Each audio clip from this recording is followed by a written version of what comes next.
واخيرا بعد طول انتظار عودة المستشار مرتضى منصور تاني للمشهد الرياضي.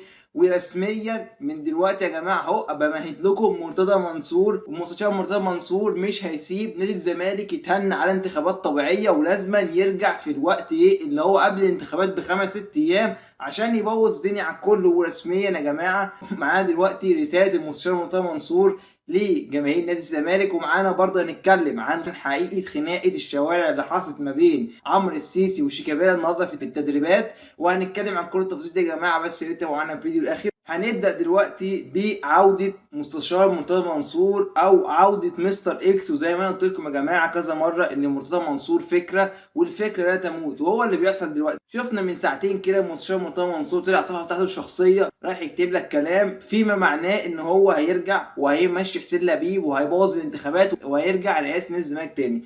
دلوقتي مستشار مرتضى منصور كاتب لك ايه؟ انتظرونا، مرتضى منصور بعد طول صمت حفاظا على استقرار النادي يرد بالمستندات على اكاذيب اللجنه اللي هتدين نادي الزمالك اللي هي في الانتخابات الجايه برئاسه حسين لبيب المسماه القائمه الموحده. قائمة كده وكده تحايل على القانون وهم يعلمون من الذكي الذي اختار هذه القائمة الوهمية. وللأسف فاته أن الشعب المصري وخاصة الزملكاوية أذكياء جدا، وأن التسعة من اللجان أو القائمة الوهمية اللي كانوا في اللجنة اللي خربت النادي منذ عامين أو كانوا مرشحين في الانتخابات الماضية وقبل الماضية ورفضتهم الجمعية العمومية وأسقطتهم جميعا. كفى كذبا وتضليلا، انتظروا الرد بالمستندات. وانا مستني اي حد راجل يطلع يرد على الكلام اللي انا بقوله في كل القنوات وكل المواقع والصحف. والكيل فاض والصبر نفس، ويجب كشف هؤلاء المتآمرين الذين يحاولون هم وأنصارهم تضليل الرأي العام دون أن يكون في يدهم مستند حقيقي. معنى الكلام ده يا جماعة إيه؟ ملخص الكلام ده إن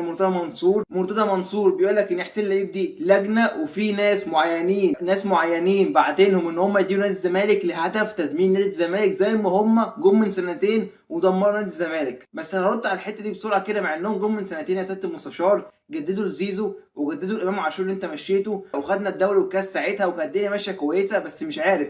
وبيقول لك ان الشعب المصري بقى ذكي وخصوصا الزملكاويه وعارفين ان انتوا لجان مالكم شرعيه في الانتخابات وانتوا داخلينها تبع حد معين هدفه تدمير نادي الزمالك. عندنا رد صغير بس على سياده المستشار. يا سياده المستشار انت لما رجعت انت اللي مشيت امام، انت لما رجعت جبت فريرا ومشيته وجبت اسامه نبيه ودخلتنا في حوارات احنا بغنى عنها. بسببك انت مروان عطيه كان هيمضي في الزمالك راح الاهلي، بسببك انت القندوسي كان هيمضي معانا، ومع ذلك برضو انت بسبب ان انت عايز وكلاء معينين يمسكوا اللعيبه عشان الشركه اللي امير عاملها والكلام دوت، فانت خليت اللعيبه دي تهرب مننا. يعني انت متخيل معايا ان كان نص الملعب بتاعنا يبقى مثلا دونجا والقندوسي ومروان عطيه وكان امام عاشور يبقى موجود معانا؟ يعني كنا هنبقى نص ملعب اقوى نص ملعب في مصر. لكن بقى ايه؟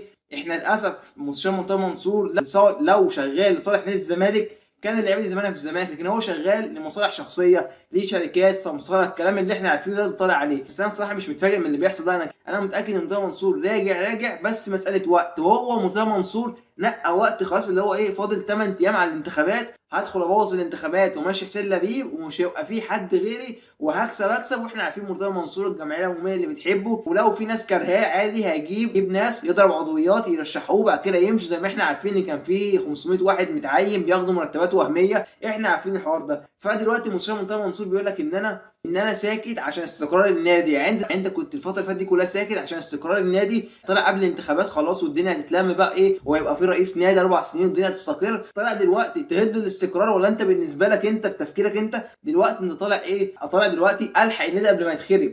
ده تفكيرك انت. المشكله دلوقتي الكبيره ان فين الوزير من الكلام ده؟ احنا عايزين بس نعرف فين الوزير من الكلام ده وفين الوزير من العبث اللي بيحصل في نادي الزمالك ده. انا نفسي افهم احنا مش هنخلص من مرتضى منصور. هيك كده الوزير يطلع لنا مرتضى منصور مكتوب على نادي الزمالك هو وعياله يقول الوزير كده يطلع لك ان مرتضى منصور وعياله مش هيسيبوا النادي، ومهما تعملوا وتحاولوا ان انتوا تخرجوهم مش هيفضلوا في النادي. فيا ما تعبش نفسنا عشان نهيئ نفسنا ان احنا نعيش معاه.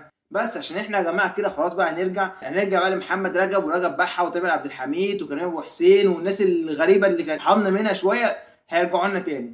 بس كده يا جماعه ده كلمتين كده عن مستشار مرتضى منصور، وانا عارف ان هو كده راجع نادي الزمالك، بس كانت مساله وقت وهو نقى الوقت اللي قبل الانتخابات باسبوع. تاني موضوع يا جماعه وهو خناقه شيكابالا وعمرو السيسي. شفنا كلام كتير واشاعات كتيره طلعت تقول لك كان في النهارده خناقه ما بين عمرو السيسي وشيكابالا بسبب ان شيكابالا كان معاه الكوره، وعمرو السيسي عمل عليه تدخل كان هيجيب له اصابه واتخانقوا مع بعض ومسكوا مع بعض وخناقه شوارع ومش خناقه شوارع. لكن يا جماعه الحوار ده فعلا حصل، يعني فعلا حصل التحام ما بين عمرو السيسي وشيكابالا وحصلت خناقه، بس كانت من فاسة ملعب. يعني دلوقتي طلع عبد الواحد السيد بيقول لك يا جماعه، بيقول لك فعلا كان في مشاده ما بين عمرو السيسي وشيكابالا، لكن يا جماعه دي نفاسه ملعب وهم بس كانوا في الماتش وخلاص. لكن الدنيا اتلمت بعد الماتش وخرجوا عادي واصحابه مش اي حاجه، ويا ريت نبطل اشاعات نادي الزمالك. ده ملخص الموضوع بسرعه. كانوا بيلعبوا ماتش كوره، كانوا متقسمين في الايدين، وعمرو السيسي كان داخل على شيكابالا التحام قوي شويه.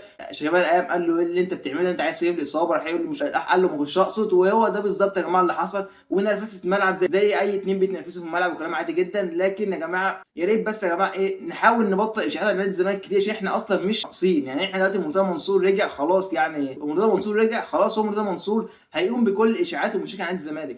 فبس كده يا جماعه، ده ملخص الحوار. شيكابالا وعمرو سيسي اتخانقوا في الملعب، نرفزه ملعب، وطلعوا بعد الماتش الدنيا اتلمت مفيش اي حاجه. بس كده يا جماعه، في الاول وفي الاخر ده قرار شخصي، اي حد دلوقتي يكون مفتوحه. والسلام عليكم ورحمه الله وبركاته.